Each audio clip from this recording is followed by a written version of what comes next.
Il était une fois, dans une petite école au cœur d'une ville paisible, un nommé Malik, curieux et passionné par la lecture. Il préférait les histoires d'aventure aux jeux bruyants de la cour de récréation. Mais cette différence le rendait aussi la cible de moqueries et d'intimidation. Chaque jour, un groupe d'élèves dirigé par un garçon nommé Ethan le harcelait. Des insultes, des bousculades, des rires malveillants.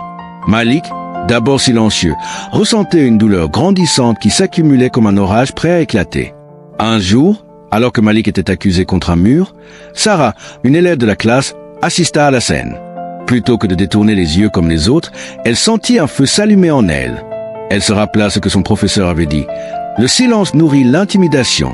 L'action l'arrête. D'un pas décidé, elle s'interpose entre Malik et Ethan. Ça suffit, lance-t-elle d'une voix forte. Ethan, surprise, hésite. Malik sentit son cœur s'emballer. D'autres élèves s'approchèrent, curieux.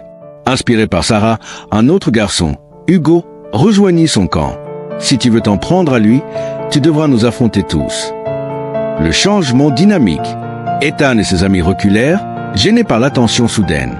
Malik sentit pour la première fois un poids s'alléger. Cette journée marque un tournant.